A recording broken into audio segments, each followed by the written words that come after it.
Kilala nyo ba mga tol kung sino yung kongresista at saka manghuhula? Pero malamang sa malamang kilala nyo na sapagkat kahapon nagkaroon po ng premonition ito pong kongresista na si Paulo Henry Marcoleta. Anak po ito ni Senator Rodante Marcoleta.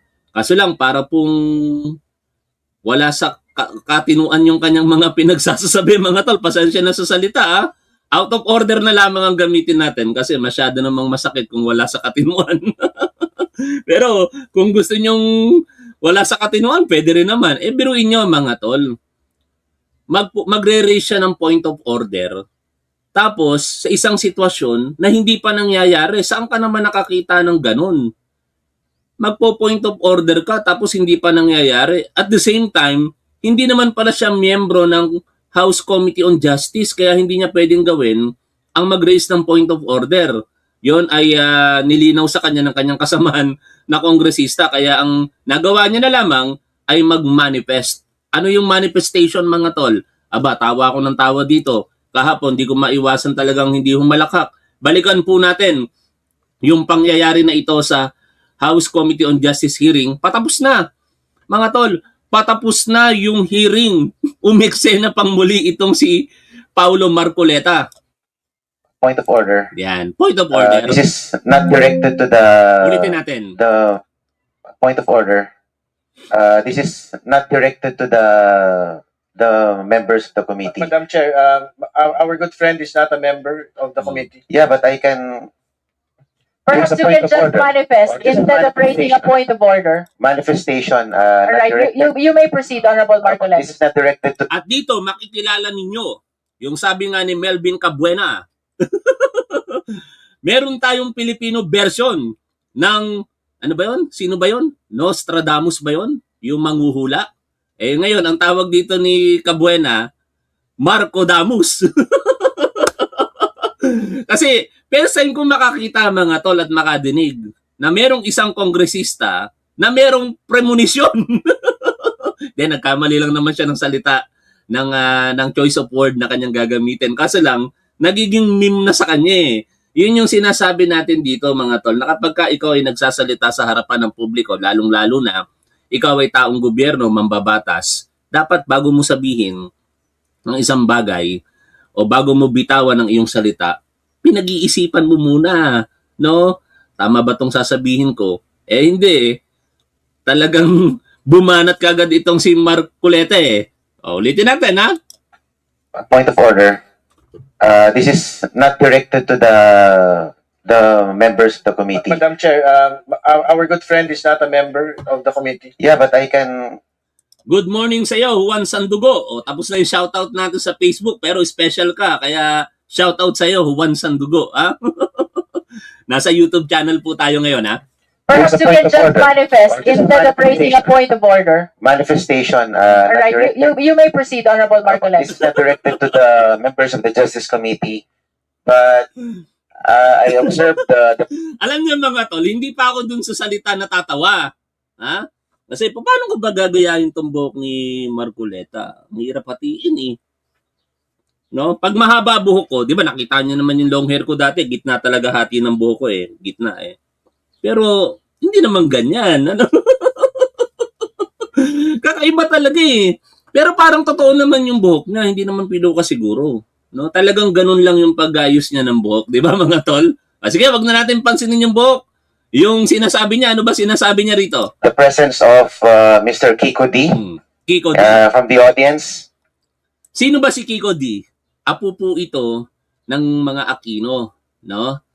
Ito ngayon ay ume-eksena sa maraming mga politikal na pagkakataon. Mayroon pang nag-send ng super sticker. Maraming salamat, Melvin Cabuena, sa iyong super sticker. Ang agang pangkape niyan, sabi ng mga DDS vlogger. Pangkape! Salamat ha. Hindi ako nagkakape. Milo po iniinom ko. Salamat, Melvin Cabuena. O ngayon, itong si Marcoleta, nakalimutan ko tuloy yung sinasabi ko. Hindi, naka-D tayo. No? Si D, apo ito ng mga Aquino.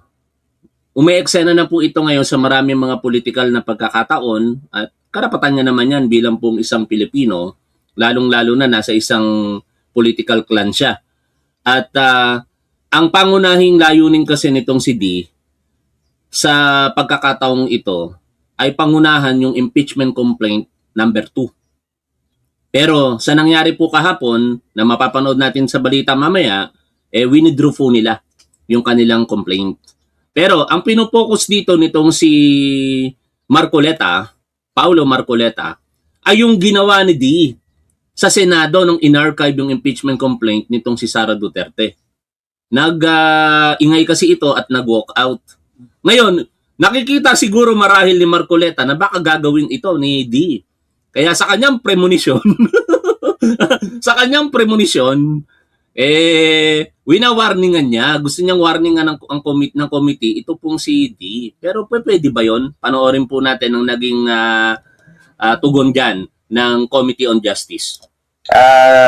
Though he was allowed to be an audience in the By the way, ang nagsasalita ayon kay Cabuena, Melvin Cabuena, si Marco Damus.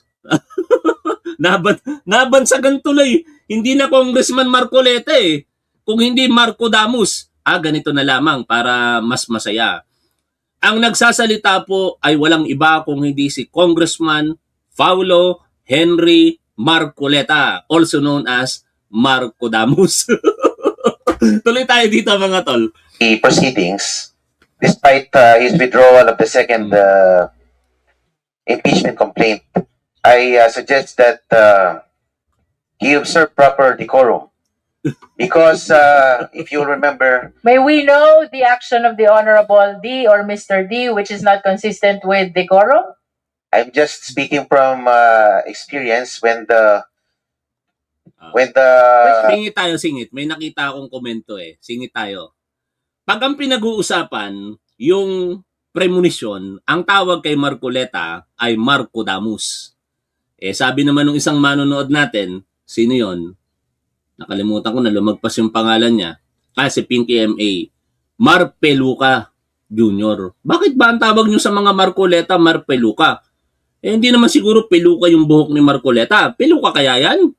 Yung buhok ba ni Rodante Marcoleta, mga tol, peluca? Pero wala namang masama sa pagsusuot ng peluca.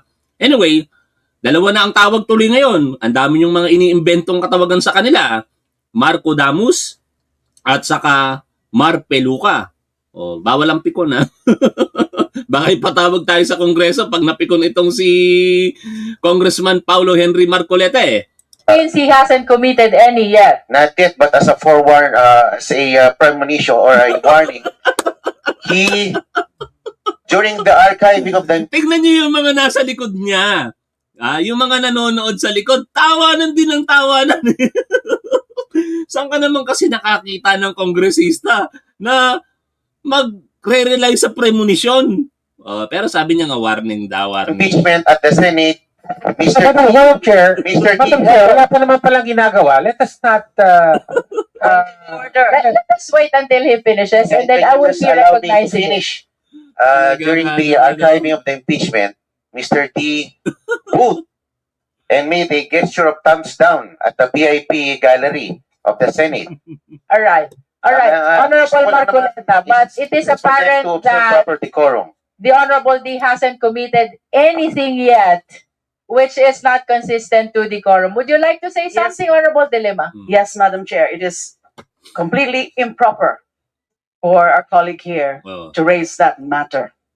And he has not cited Ayan. any act of misconduct or misbehavior on the part of Mr. Kiko D. Pahiya And tuloy. alluding Would you to like that, to make a alluding- motion to that effect? yes, my motion is to strike out the manifestation. Second, Madam Chair, there is a motion. Kung ako nandiyan, kongresista ako, hindi ako papayag. Sasabihin ko kagad, I object! I object! Kasi nagmo-motion si Leila de Lima na strike out from the record yung sinabi ni Marcoleta eh. Or ayon sa inyo, Marco Damus at saka Mar Peluca. Sasabihin ko diyan, I object! Anong grounds? Gusto ko lang manatili yung manghuhula dito sa Kongreso. Nagpapatawa lang ako mga tol ha. Tuloy tayo rito. To strike out from the record the manifestation of the Honorable Marcoleta, the same has been seconded. Is there any objection? Hearing none, the motion is granted. The Na-strike tuloy. manifestation of out the Honorable record. Marcoleta is hereby ordered stricken out of the record. O ngayon, punta na tayo sa balita kahapon. Ano po bang nangyari? O ito po, ito na po yung pinaka-summary ng nangyari po sa first day ng committee hearing ng Justice, diyan po sa Committee on Justice ng House of Representatives, kaugnay po ng impeachment case kay Sara Duterte. At mamaya magpapatuloy po ito. Ang determination naman po ay for sufficiency in substance. Mamaya po yan. Pero kahapon, wala pong tumutol sa determination ng sufficiency in form both ng article o ng impeachment complaint number 3 at impeachment complaint number 4. Balikan po natin ang balita kahapon, mga tol. Idineklara ng sufficient in form ng House Committee on Justice ang ikatlo at ikaapat na impeachment complaint laban kay Vice President Sara Duterte. Isinantabi naman ang unang reklamo dahil sa pagtatalo kung labag ito sa one-year bar rule, habang binawi ng mga complainant ang ikalawang reklamo. May kumwestiyon naman sa pagiging patas ng mga kongresista dahil sa alegasyong ilan sa kanila ay May mga nagsesend ng stars sa Facebook page natin. Maraming salamat sa inyo, ha. Si Vicky Batson, saka yung isa kanina, hindi ko natandaan yung pangalan. Salamat po sa mga nagsesend po ng digital gift, mga tol. tanggap umano ng mali-maletang pera. Nakatutok live si Tina Pangalibanhe. Tina. Mel, Emil, Vicky, sinimulan na kanina ng House Committee on Justice ang deliberasyon sa mga inihaing impeachment complaint laban kay Vice President Sara Duterte. Sa kabuang 4 na reklamo, 2 lang po ang uusan. Dalawa ang Ms. usan. Cabrera impeachment complaint, sufficient in form, so ruled. Walang kumontra sa mga miyembro ng House Justice Committee sa pagdeklarang sufficient in form ang ikatlo at ikaapat na impeachment complaint laban kay Vice President Sara Duterte. Ang ikatlong reklamo ay ang inihain ng mga pari, madre at grupo ng mga abogado. By the way, balikan muna natin yung impeachment complaint number 1. Pero di ko kasi tanda kung mababanggit dito sa balita. Reaksyonan na din kagad natin. Trinity, maraming salamat po sa inyong super sticker. Sa lahat ng ating mga manonood, hindi ko na kayo maisa-isa. Maraming salamat.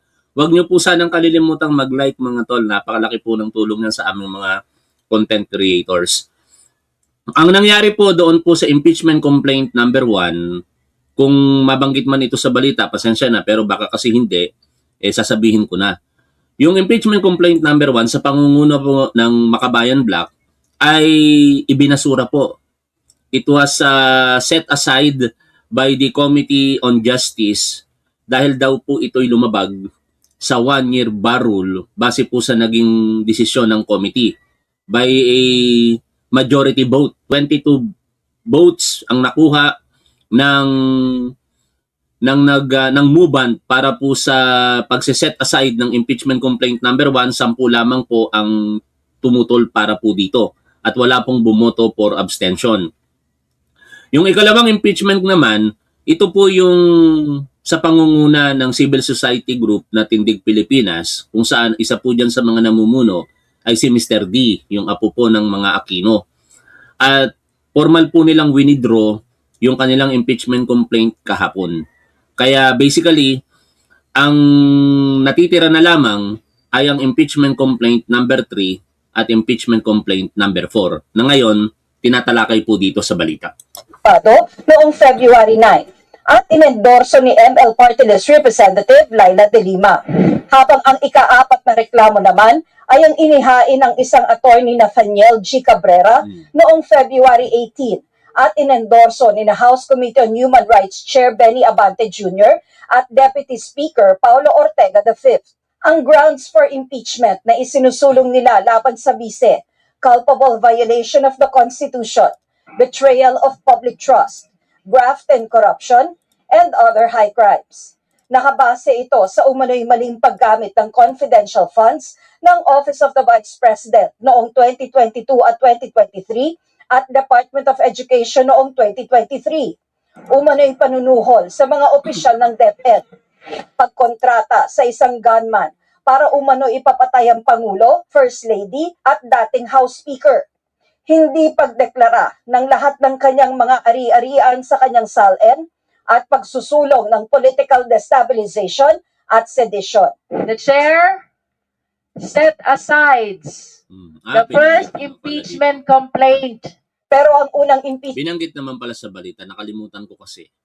complaint na inihain ng iba't ibang progressive groups na inendorso ng mga kongresista mula sa Makabayan Bloc na isang tabi. Kasunod ito ng pagtatalo sa komite kung labag sa one-year bar rule dahil inihain ang unang reklamo noong February 2. Taliwas ito sa nakasaad sa July 2025 decision ng Korte Suprema na wala dapat bagong reklamo bago ang February 6. The Supreme Court in its decision no July 25 to 2025 clearly said that no new impeachment complaints, if any. Alam niyo mga tol, ako pabor na pabor ako sa nangyari dito kahapon eh. Kasi ang paninindigan ng mga proponent ng impeachment complaint number 1, huwag matakot ang House of Representatives sapagkat tumitindig sila sa rules. Eh ang problema kasi, sabi nga ni Congressman Chua, hindi naman nasa House of Representatives ang problema, sa ibang department. At ang tinutukoy niya po diyan ang Korte Suprema. Ang naging desisyon kasi ng Korte Suprema ay taliwas doon sa paniniwala ng House of Representatives na sila po ay sumunod sa proseso. No? Ayon kasi sa Korte Suprema, hindi daw po sinunod ng House of Representatives ang proseso, kaya dineklarang unconstitutional yung impeachment complaint laban po kay Vice President Sara Duterte. At yun ngayon ang pinupunto dito ng MUBAN para po i-set aside yung impeachment complaint number 1 na ayaw na po nilang maulit yung nangyari nung nakaraang taon. By mere technicalities, hindi po nagpatuloy ang impeachment complaint laban kay Sara Duterte. Ako nga, nagkakaroon ako ng pagdududa dito eh. Kasi may mga ilang pagkakataon mga tol na itong grupo ng Makabayan Bloc, yung mga ali-alipores nila, nakakasama ng mga anti-Duterte, mga Duterte supporter. Di ba? Napapansin nyo yun? Sina Mike Defensor, minsan kasama yung grupo ng mga personalidad under the Makabayan Bloc. Kaya baka bogus tong impeachment complaint number 1 eh. Baka kunyari lang galit itong mga Makabayan Bloc na ito kay Sara Duterte, pero kung nakalusot ito yung magiging dahilan ngayon para po magkaroon ng technicality issue na naman sa Korte Suprema. Dahil ang paniniwala po kasi, kapag ka hindi po express, hindi pa pwedeng implied. Or I should say, kapag ka sa pagitan po ng dalawa, between implied and express, dapat doon po sa express ang susundin. What is expressed is the February 6 one-year bar rule. Doon ka lamang makakapagsimula ng initiation ng impeachment complaint. Pero doon sa implied is January 15, which happened to be na yung nilabas ng Korte Suprema na desisyon po nila doon sa resolusyon ay January 28. Kaya ang unang araw tuloy na napili ng mga nag-file ng impeachment complaint ay February 2, which is maaaring magkaroon ng problema. Paano ngayon pag dumating ulit yan sa Korte Suprema at sabihin, ang liwaliwanag ng desisyon namin noong July 2025 expressly provided yung date na February 6. Bakit nyo ginawang February 2? Kaya para sa akin, tama lamang no, ang naging desisyon ng Committee on Justice having 22 votes, setting aside ito pong impeachment complaint number 1. May only be commenced no earlier than February 6 of 2026. Pero matapos ang inilabas na desisyon ng Korte Suprema na nagbasura with finality sa apela noon ng Kamara, sabi ng ilang mambabatas, nagbago ang pagtutuos ng one-year bar rule dahil sa binagong kahulugan ng session days. It has elapsed either February 15 or January 30. February 2 is therefore a right, correct timing to file the decision, to file the complaint. Let me emphasize the word used by the Supreme Court. May only be commenced, no? So ang punto po natin dito ay Wala namang problema sa mga argumento ng proponent ng impeachment complaint number 1 mga tol. To be honest with you. Pero doon na tayo sa sigurado. Ganun lang kasimple yun. Bakit ka susugal sa isang bagay na alam mong pwede pang ma-question o sa kinalaunan matalo ka? Kung ang tingin mo dito ka mananalo, di doon ka na. Kumbaga, salyamado ka. Dehado yung February 2. Tapos lalagay ka doon, doon ka na salyamado yung February 6 at saka February 18. Anyway, hindi naman po ito usapin na ngayon. Binabalikan na lamang po natin para mas maging maliwanag sa ating mga kababayang Pilipino. Kasi may mga nag-aakala na, uy, ano ba nangyari? Bakit i-withdraw yung impeachment complaint number 1 at number 2? Natakot ba sila? Hindi po ganon. I do not know kung makabayan black ha. Kasi baka ito Trojan horse. Di natin alam. Meron na po itong history ng pagkampi sa mga Duterte. At hindi posibilidad at may posibilidad na maulit-uli yan. No, katulad nung nakikita natin na magkakasama ang ilang mga alipores nila kasama si Mike Defensor na isang anti-Marcos. Gumagamit ng bagong lingwahe ang Supreme Court. No, the one-year bar rule, as we established earlier in the Constitution, speaks about initiation of impeachment proceedings. Yun po ang pinagbabawal. Hindi po kasalanan ng mga complainants na they relied on the latest redefinition, reinterpretation by the Supreme Court. We followed what is under the rules of the House. Ito na yung punto. No? Sinunod ng 19th Congress ang lahat ng mga rules. Pumabor ba? Hindi. Kasi kinampihan ng Korte Suprema at sinabing mali ang ginawa ng House of Representatives. At yon ang iniiwasan ngayon ng Kongreso. Kaya ito win-win para sa mga naghahangad talaga na ma-impeach si Sara Duterte. No? Kasi bukod sa wala na yung posibilidad na ma-question yung jurisdiction, kasi jurisdiction ang pinag-uusapan dito mga tol. Hindi magkakaroon ng jurisdiction ng impeachment court kung nakabarfa yung pagpapile ng impeachment complaint dahil pumasok ito doon sa one-year bar rule. Pero dahil nga po February 6 na at February 18 yung tiningnan ng mga impeachment complaint, definitely out of question na yan. No? Kaya titingin natin kung ano namang estratehiya ang gagawin ng kampo ni Sara Duterte dahil ang kanilang kinakaharap ngayon ay impeachment complaint number 3 at number 4 na. Na sa paniniwala ng mga bumoto, 22 po sila, hindi na maki-question yung jurisdiction. But the House is not the problem. It is the other department. When the impeachment complaint was forwarded to the Senate, it was used. That's why we are trying to be careful. Ang ikalawa namang impeachment complaint na inihain ng ilang civil society groups at inendorso rin ni De Lima at ni Akbayan Party List Representative Percy Sandanya, binawi ng mga complainant. Yan daw ay para suportahan na lang ang third impeachment complaint nang sa gayon ay mapabilis ang proseso. Tinanggap at inoprubahan ito ng komite. Sa simula ng deliberasyon ay In effect, mga tol, dahil nga po na set aside ang impeachment complaint number 1, winidraw ng Tindig Pilipinas ang impeachment complaint number 2, ang natitira ay impeachment complaint number 3 and number 4, bibilis ngayon ang proseso. Biruin ninyo, nakatipid sa oras, hindi na titingnan yung mga basihan ng impeachment complaint number 1 and 2, bagkos ang titingnan na lamang complaint number 3 and number 4. Di napakabilis nun at makakatipid talaga sa oras. ni Justice Committee Chairperson Representative Jervy Luistro ang mga punang nakakapagod na ang impeachment. Lalo't ikalawang proceeding na ito laban sa bise at kababasura lang ng naunang laban kay Pangulong Bongbong Marcos. Some have asked, are we not tired of impeachment? But the answer, my dear colleagues, is simple.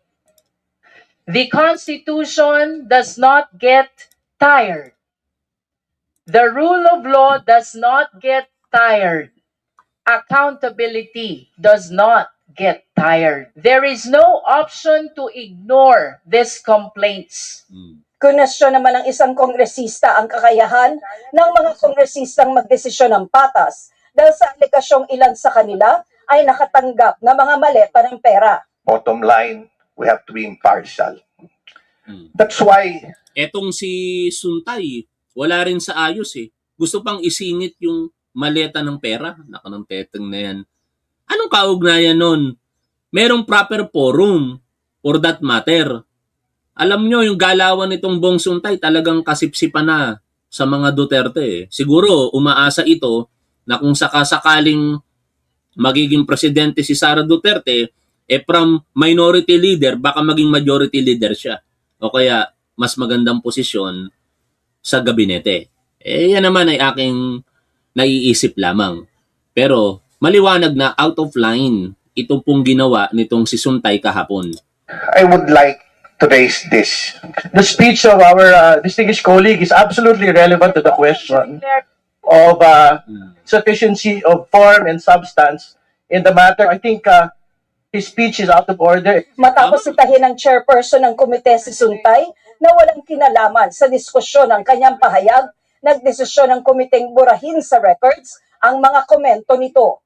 Si House Speaker Faustino D. III naman, tiniyak na hindi magiging trial by publicity ang deliberasyon ng Committee on Justice.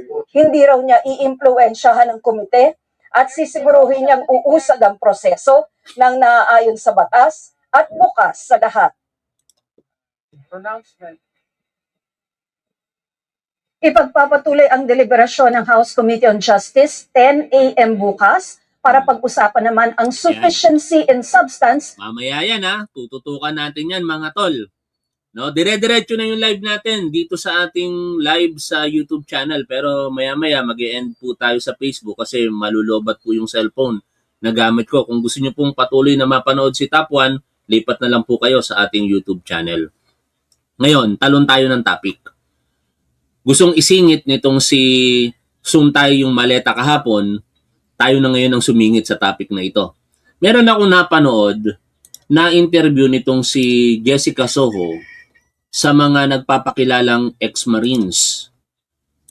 Medyo mabubwisit kayo sa mga maririnig ninyo pero magandang matutukan natin ito mga tol kasi the more na nagsasalita ang mga ito, the more na makikita natin kung sila po ba'y nagsasabi ng totoo o hindi. Kaya balansihin po natin yung mga pagkakataon. Sinasabi ng mga nagpapakilalang ex-Marines na ito na sila po yung naging tauhan ni Saldico at sa kanilang mga alegasyon, dinadamay na nila si Pangulong Bongbong Marcos. Nag-deliver daw po sila ng mali-maletang pera kay PBBM, kay dating Speaker Martin Romualdez at sa iba't iba pang mga personalidad. Ang naging problema lamang dito sa interview na ito, masyadong mabababaw yung mga katanungan nitong si Jessica Soho. Para siyang hindi si Jessica Soho na pinapanood ko before, no? Kasi si Jessica Soho pagka nagtatanong ito, malupitan talaga ang mga katanungan. Pero dito, parang binigyan niya lang ng platform yung mga grupo nitong si Baligod para ihayag yung kanilang naratibo. Hindi man lang siya nagdidig differ doon sa mga situations na pwedeng palalimin yung mga katanungan. At mamaya habang pinapakinggan natin ito, tayo na po ang magtatanong. Bagamat hindi natin makukuha, syempre, yung mga kasagutan dahil hindi naman sila nandirito sa ating programa. Pero iiwan ko sa inyo yung mga question na yon na akin pong mga naisip dahil dapat yun yung mga bagay-bagay na dapat tinatanong sa mga ganitong pagkakataon. Investigative journalism eh. Hindi naman ito vlog lang, no? Na sige, sabihin mo lang kung ano yung mga gusto mong sabihin. Dapat may pagtatanong talaga ng mas malalim na ginawa itong si Jessica Soho. Pakinggan po natin, panoorin, ito pong interview niya kina Attorney Baligod. Balikan natin sa simula. Umpisahan natin sa pagsalaysay nyo kung ano yung mga nasaksihan nyo at ano yung inyong mga naging trabaho. Paano kayo napasok kay Congressman Zaldico? So umpisahan natin kay Belnard. Ako po si Belnard Tube. Nag-start po ako ng work kay Kong Saldi. Hindi pa siya congressman. Naging start siya ng congressman is 2022 or Doon pa lang, dapat tinitake note na yan eh. No? Kailan ba nag-start na maging kongresista si Saldico? Hindi lang naman 2022. Sa aking pagkakatanda, as early as 2019, kongresista na si Saldico, di ba? Hindi nga lang siya yung committee chairperson ng appropriations. Tuloy-tuloy po tayo dito. 21. Then, pag-start na ng AKB, sa AKB po siya nag-start, na party list. Then, kausap siya ni Kong Romualdez na maging Pro 2022. 2022, nag-start na po yung ano namin, security.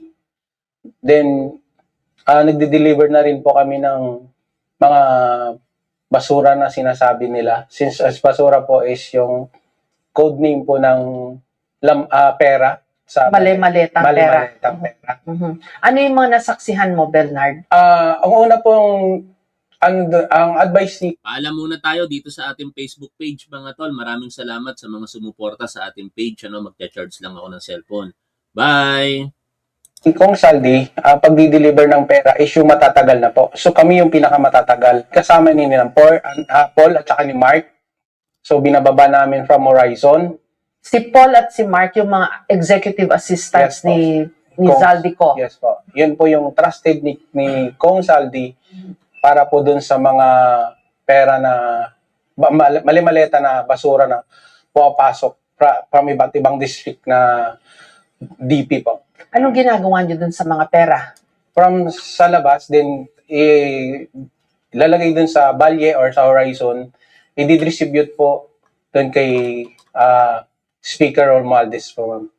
Yung iba't ibang mga personalidad na nabanggit, Yes, doon ma'am. kayo nagde-deliver Yes, ng ma'am. mga pera. Yes po. Mula kay Speaker Romualdez Romualdez. hanggang sa ibang mga congressmen. Yes po. Yun lang? Sila lang ba? Marami Alam nyo, kung talagang nag-iimbestiga na journalist, follow up mo na kagad. Paano mo nasabi na ang dinideliver ninyo ay para kay Speaker Martin Romualdez? Hindi, kasi sa tahanan niya, dinadala, posibleng ganun ang maging sagot, di ba? Kasi may mga address siyang babanggitin dyan. Paano nyo naman nasabi na talagang sa tahanan nga ni Speaker Martin Romualdez yun?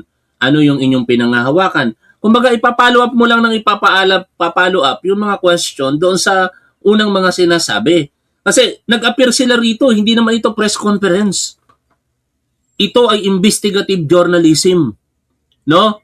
Nagtatanong ka, parang yung mga ginagawa ni Jessica Soho, kaugnay po ng mga interview niya sa Missing Sabongeros. 'Di ba? May series diyan si Jessica Soho, malalalim yung mga katanungan niya doon. Pero dito, parang hinahayaan niya lamang na sabihin ng mga ex-Marines po na ito, yung mga bagay-bagay nang hindi niya man lang binibigyan ng punto. Kaya naisip ko tuloy, baka kung ang nagtatanong dito si Christian Esguerra, to be honest with you, dilaw siya, pero maayos magtanong iyon. Talagang very critical kapag ka nagtatanong sa mga bagay-bagay. Baka malalaman na kagad natin kung sila po ba'y nagsasabi ng totoo o hindi. Kasi dito, mahirap din namang sabihin kung sila'y nagsisinungaling. No? Tingin ko, meron silang nalalaman. Ang masakit lang na katotohanan dito, pilit nilang iniuugnay kay Pangulong Bongbong Marcos para madamay ang kasalukuyang gobyerno. Naniniwala ako na nagtrabaho ito sa mga pamilya ko bilang bodyguard ng buong pamilya nito. Naniniwala din ako na maaaring sila talaga yung nagbabodyguard sa pagdadala ng mga pera po na yan sa iba't ibang pagkakataon. Pero hindi ako naniniwala na idadamay nila si Pangulong Bongbong Marcos dahil yun yung totoong nangyari. Naniniwala ako na kaya nila dinadamay si Pangulong Bongbong Marcos para palabasin sa harapan ng publiko na ang gobyernong ito hindi maganda, kurap, ayon na rin sa mga naratibo ng mga Duterte. Tuloy po tayo dito, mga tol. Kami pa pong iba, ma'am, pero hindi na namin doon sa affidavit namin. Pero kung pwede po namin silang puntahan sa Congress, may access naman po kami sa Congress if ever po. Okay. Nung unang beses na pinag-deliver kayo ng pera o ng basura, sabi mo, anong pumasok sa isip mo? Anong reaction mo nung... Sa amin, ma'am, trabaho lang po yung pumasok sa isip namin kasi wala naman kaming intention na masama kasi para yung para lang po sa pamilya namin kasi kung gagawin namin na nakawin namin yung pera-pera na bulto-bulto baka kami naman po yung balikan. Hindi ka nagulat na, Diyos ko, grabe, mali-maletang pera. Hindi naman po kami nagulat. Hindi kayo nagtaka, saan ang galing to? Walang mga ganyan. Si Kong Saldi po is contractor po, ma'am. Pero pagkakalam namin, parang nagpopondo po siya ng mga project para doon sa mga ibang project. Ano pa nasaksihan mo, Bernard? Yung pag-deliver lang po namin sa kay BBM sa Ilocos. Yan. Naghatid po kami ni Kong Saldi doon. O, katulad niyan, siya mismo nagsasalita. Nagde-deliver kami kay BBM sa Ilocos. Follow up na kagad saang partikular na lugar sa Ilocos. Ano ba ito? Resort? Bahay ba ito? Nandoon ba si BBM nung nag-deliver kayo? Sino ang tumanggap ng pera? Kaso lang wala tayong nakikitang ganong mga tanong dito kay Jessica Soho eh. Doon, dalawa lang po kami, ma'am. Alam po ni Kong Saldi na nagatid po kami doon. Magkano yung dinala nyo? Tatlong maleta, ma'am. Na magkano ang laman? Hindi ko mas specific yung kung magkano kasi medyo mabigat yung isang maleta, large po yun. Oo. Pero di ba yung sa affidavit ninyo, merong pag large, medium, Yes. may expendable bag pa. Alam nyo kung magkano? Minsan nakwento ng executive ni Kong Saldi, almost ang laman doon is 50 to 70 po yung Yung malaki. Yung medium, magkano Yung na medium, lalaman nun? medium is nasa 50 pababa naman siguro. Okay. Tapos yung expendable bag, 5 million. Tama Yes, ba? yes. So kay Presidente, magkano ang dineliver nyo, sabi mo? Hindi ko specific yung kung magkano ba sa 5 maleta po. Si Rosebert naman. Rosebert, ano naman ang kwento mo? Ano yung mga nasaksihan mo? December 2023, na-hired po kami ni Boss sa Isartico. Then, simula nung na-hired kami, ma'am, napasapak na agad kami sa Operation Garbage po, yung basura, ma'am. Operation Garbage. Yun ang tawag nyo sa ginagawa nyo. Yes, ma'am. Okay. Then, yung unang operation na nasamahan ko, ma'am, yung nag-deliver kami ng halos 50 na malik kay Sabi ni Tito Waldo, Tol, kung babalikan ko sinabi ni Gutesa, iba sabi sa street, malapit sa Malacanang ang sinabi. Hindi, may ganitong pagkakataon din silang babanggitin dito. In fact, nabanggit pa nga nila yung lugar sa loob ng Malacanang compound, hindi sa palasyo kasi magkaiba yun. Ang Malacanang compound kasi malaki. No? May mga gate yan, street. Tama naman. Wala namang pagkakaiba sa sinabi ni Gutesa sa aking pagkakatanda. Pero, ang pinupunto kasi doon, sino yung tumanggap talaga? Tandaan natin, may mga alegasyon na ilan sa mga gabinete ng ating gobyerno ngayon ang pinagbibintang tumatanggap talaga at sila'y iimbestigahan at iniimbestigahan na. No? Pero si Pangulong Bongbong Marcos, dahil lamang nag-deliver ka doon, sa kanya na, parang ang hirap paniwalaan eh. O, tuloy po tayo dito. Ang binabanggit ko na iniimbestigahan na, syempre, yung pamangkin ni dating Executive Secretary Lucas Bersamin. Saka yung nasa DepEd yata dati yon na si Trigib Olaybar. No? dating speaker, no? 50 na mo? Yes, ma'am. Ganun kadami? Yes. Ano yun? Large, medium, o expendable? Ano po siya, ma'am, eh.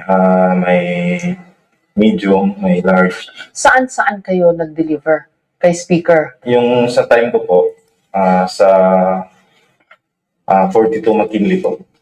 Bahay niya yon. Yes. Tapos, saan pa? Sa 41 po. 49. Kay Michael yan. 14 nara. Bahay niya rin. 41. 14. 14 na. Meron pang nababanggit na agwado sa may Malacanang yun. Yes, ma'am. Kasi ang nangyayari po, ma'am, Ayun na tol, yung Tito Waldo, no, yung sinasabi mo, yung agwado, na binanggit din nitong si Orly Gutesa. Eto mga tol, uulitin ko sa inyo, marami sa mga sinasabi nito na experience nila. Dahil tao sila ni Saldico. Naniniwala ako doon. Ang hindi lang talaga ako makapaniwala dito, idadamay mo si Pangulong Bongbong Marcos. For what? Para i-destabilize ang gobyernong ito. Ngayon, kung dinadamay nila si Congressman Martin Romualdez, sa totoo lang, to be honest with you, wala silang ebidensyang maipakita maliban sa kanilang mga testimonya. Pero on the other hand, ako, parang hirap din akong paniwalain na hindi alam ni Congressman Martin Romualdez ang mga nangyayari. Kasi, nasa area mo yan eh. In fact, ikaw pa nga yung nagtalaga bilang committee chairperson ng appropriations dito kay Saldico eh. No, I am not anti-Martin Romualdez. Alam nyo naman, na meron akong utang na loob personally sa Office of the Speaker during the time na siya ang speaker. Pero, yung mga katanungan na yun, nananatili sa isip ko. Pero mas gusto kong paniwalaan ngayon na wala siyang kasalanan kasi wala ngang ebidensyang nagpupunto na talagang malakas laban sa kanya maliban dito sa mga kine-claim ng mga tao na ito katulad din ni Orly Gutesa. O tuloy po tayo dito mga tol. Dapat po kasi kami na team, close in, advance, marketing, and yung sa team ng basura po. Everyday rotation po yan. Yung nangyayari po. Kaya ako ma'am, hindi po ako araw-araw na-engage sa pero may knowledge po ako ma'am kasi nakikita namin sa group chat namin kung saan, kanino at kung ilan. Sino yung security na naka-assign. Doon po namin na Katulad niya, nagbanggit siya ng group chat. 'Di ba? Pagkakataon mo na yang itanong Jessica Soho eh. Pwede nyo bang mapatunayan na meron kayong group chat? Biro lang. Meron kayong cellular phone? Pwede nyo bang maipakita sa amin? Kahit hindi natin ipakita sa public, kahit for my eyes only. 'Di ba? Kasi yung group chat na yon, kung talagang existing, magpapatunay yun, magko-corroborate yun ng kanilang mga sinasabi. Ay, totoo nga may group chat. Eto nga kayo, sino-sino kayo rito. At ito nga yung mga usapan ninyo. Pero hindi ginagawa ni Jessica Soho eh. nalalaman sa GC natin. Ilan ba kayo lahat na naka-detail kay Congressman po? 103 ma'am na kami. Kasama na po yung active doon na Civilian. Coast Guard, civilian ng mga driver po. Sabi ni Ronald Bergonya, Tapuan, wala ka bang napapansin sa unang meeting niya sa Club Pilipino? Wala silang binabanggit na basura, late na lang sinasabi nila na basura, parang pinag-usapan na banggitin ng basura, halata masyado. O malamang, yan nga po yun. Pero kung ako po kasi tatanungin ninyo, kung wala ako napansin, hindi ko naman po pinanood yung press conference nila. Kaya hindi ko po alam kung sila po ba yung nagbanggit doon ng basura o hindi. Pero since pinanood nyo po, at yun ang naging observation ninyo, naniniwala ako na yan ay maaari talagang ginagamit na nila ngayon ang terminong basura para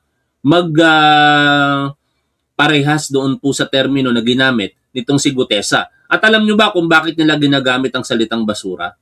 Para palabasin, gawing sensational itong sitwasyon na ito, no? Na ang pera ng taong bayan, kung ituring ng mga magnanakaw sa gobyerno na ito, ay mga basura lamang. O, ganoon.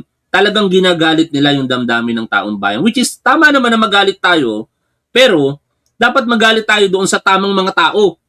Hindi yung magagalit ka sa mga tao na alam naman natin na ginagawa lang nilang paraan para i-drag sa issue at magkaroon ng mga issue nga na ito gamitin para ang taong bayan magalit, particular kay Pangulong Bongbong Marcos. Yun ang hindi katanggap-tanggap dito eh. Kung sasabihin nila na ito yung mga taong pinagdedelibera namin, baka maniwala pa ako eh. Except kay Pangulong Bongbong Marcos, bakit hindi ako naniniwalang si PBBM ay damay dito mga tol? Common sense naman. Kung ikaw Pangulo ng Pilipinas at alam mong sasablay ka, bakit ka mag-expose ng isang bagay? Bakit mo sasabihin sa harapan ng buong mundo during your SONA noong July 28, 2025, mahiya naman kayo. Di ba? Common sense. Kami ng mga Marines po. Ang Marines, ilan? Halo 60 plus. 60 plus kami. Kasama na yung buong family po doon. Meron po kasi sa kids ma'am, then meron sa wife po niya. And then kay boss. Yung buong pamilya ni Congressman Zaldico. Pero kay Congressman mismo, ilan kayo na involved sa sa Operation Garbage, sabi mo nga, dito sa pagdadala ng basura? Ilan lahat na Marines? 20. Sa 30 plus ma'am. Rosebert, nung inassign pala kayo na, 'di ba kasi inassign kayo yung battle tested eh. Tapos biglang napunta kay Zaldico, ang pinapagawa sa inyo, mag-deliver ng basura o mali-maletang pera. Ano reaction mo doon? At first ma'am, wala kaming idea talaga sa mga kung saan galing po yung pera. Kasi ako ma'am, ang iniisip ko, mayaman si boss eh. Marami siyang pera, marami siyang business ko. Eh, baka sa po nila, baka mga business partner niya po. Pero nung kalaunan, ang nalaman namin na, kasi pumutok na po, naglabasan na po yung mga pangalan. Doon pala yan galing. Pero kung nalaman namin una-una pa lang, ma'am, baka nag-alisan po kami doon. Pero sa pagde-deliver ba ng pera, puro kayo Marines? May, O meron ding Rotation nga po. PNP? may PNP po. Meron din. Yes, po. Active PNP po. Okay. So, rotation. So, nung nalaman mo na, Diyos ko, ano ba itong pinapagawa sa amin? Nung una, kasi mayaman. Tapos nung huli, nung nagbabaha na at nasisira yung mga flood control, ano sabi mo sa sarili mo? Siyempre, ma'am, mayado po ako, ma'am, kasi naging parte po ako ng malaking skandal na po yan. Kaya naging... Tsaka paglabas po ni Tap Orly. Si Guteza. Yes, ma'am. Ano pa? Ano pang nasaksihan mo? Roseburg. Sa ano, ma'am, malaki din po yung naging papel namin. Sa pakikinig po ninyo mga tol, bumuo kayo ng mga tanong sa inyong isipan base po sa mga sinasabi ng mga ito. Kasi sa totoo lang, napakaraming pwedeng itanong itong si Jessica Soho na i-follow up sa mga sinasabi nila para lamang malaman kung talaga bang sila yung nagsasabi ng katotohanan. After all, ang purpose ng programa mo, Miss Jessica Soho, ay para ilahad kung ano yung totoo at hindi lamang ilahad kung ano yung version nila. Di ba? Reporter sila eh. Yun ang punto dito, hindi sila vlogger. Kung ako nag-interview rito at bias ako pabor para sa kanila, hayaan ko lang sila magsalita. Hindi ko na i-scrutinize yung kanilang mga sinasabi. Eh ang problema, reporter itong si Jessica Soho, well-known at talagang award-winning reporter. Tapos ganito kababaw yung kanyang mga katanungan. Aming ma'am sa ICC. Sa ma'am ng pagka-hired ko po, na-assign po agad ako sa ICC. Paano ka na-assign? I mean, security po, dinitil po ako nung team leader namin na doon muna kami ma-assign outside. Yung tinatawag nilang foreigner, yun po pala yun, yung ICC investigator. Ito yung mga nag-imbestiga ng mga kaso laban kay dating Pangulong Duterte, tama? Yes. Paano nyo nalaman na sila pala yun? Lately na lang din, ma'am, nakita namin sa TV na sila pala yung investigator ko doon, ma'am. Kasi nakita namin doon sa kwan namin. Ang balita ba yun? Nag-cover po doon sa kwan. Nakita namin si Chantal Daniels po. Na isa sa mga iniskortan nyo? Yes, ma'am. Okay. Nagpunta rito? Yes, ma'am. Ano ba yung mga ginawa nila rito? Ayun, ma'am. Nung first month, napunta nila dito, December 2023. Survey. Ocular muna sila, ma'am. Eh. Inikot muna yung buong Manila eh. Then nakipag-meeting sila kay ST po. Code name po yan ni Sunny Trillanes. ST? ST ang code name niya sa amin. Then pumunta po ng townhouse. Nakipag-meeting din po siya doon. Marami din. Consulti, speaker. Kay boss po. Tsaka kay dating speaker. Yun po. Then pagkatapos nun, ma'am, umuwi muna sila. Then bumalik sila 2024. Okay. So pag pumupunta dito yung ICC, kayo yung escort. Yes, ma'am. Tapos sabi sa affidavit nyo, nag-deliver din kayo ng pera kay ST, kay Trillanes, tama ba? Isa po sa mga kasama namin. No? Kasi kami, Hindi kayo. focus kami sa kuwan, ma'am, sa security doon sa mga foreigner. Sino yung nag-deliver ng pera kay Trillanes? Nasa affidavit yun. Nasa affidavit.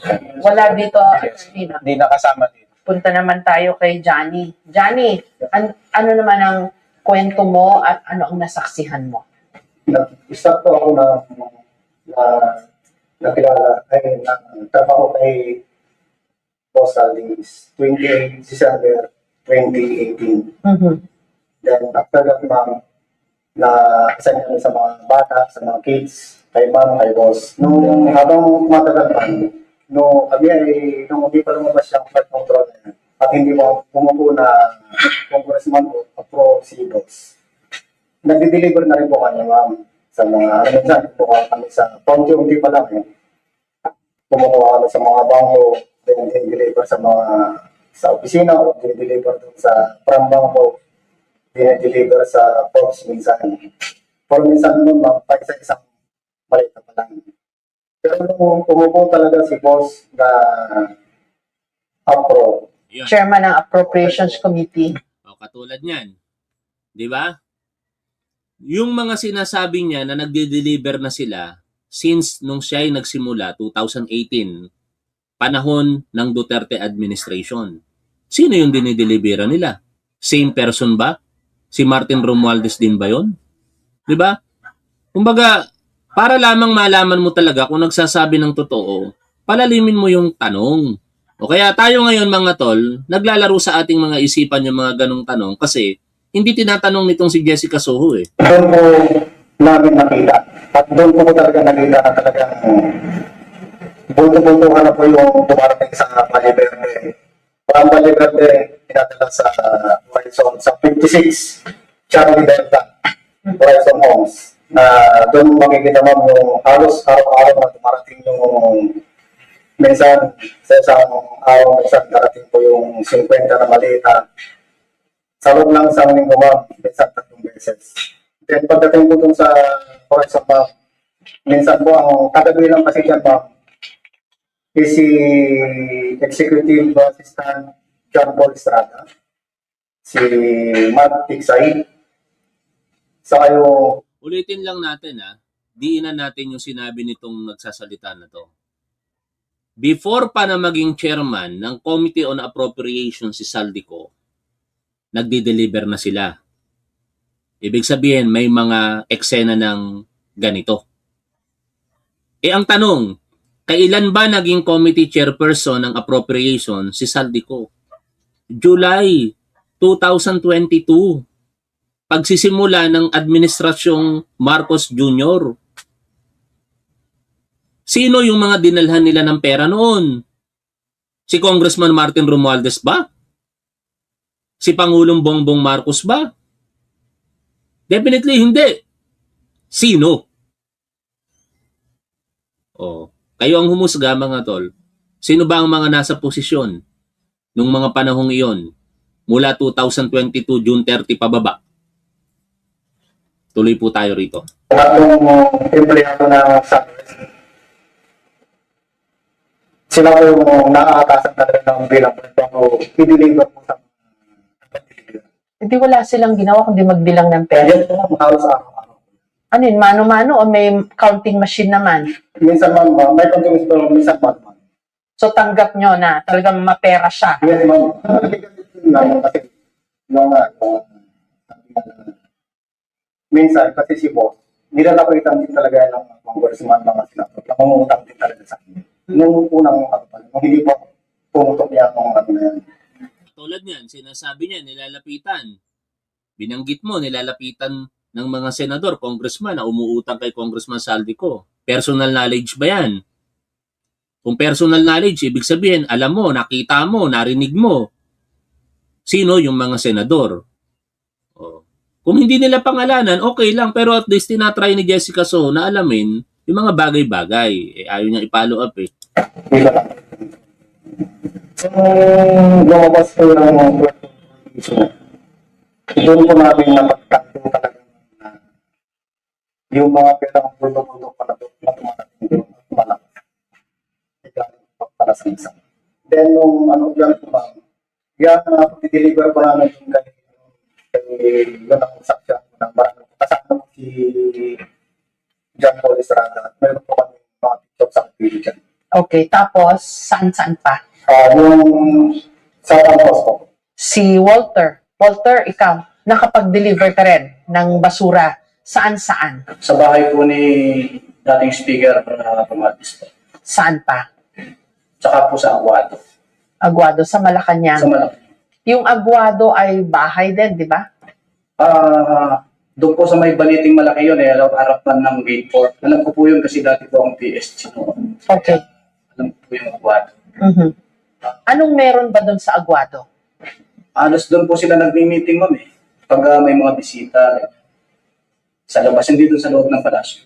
All this time na nakadetail kayo kay Congressman ko, wala kayong ginawa kundi mag-deliver ng pera o basura? Araw-araw po yan, iba-ibang duty po sa amin. Si Benny, ikaw, paano ka napunta kay Congressman ko at ano ang iyong nalalaman o nasaksihan? Na-hire po ako nung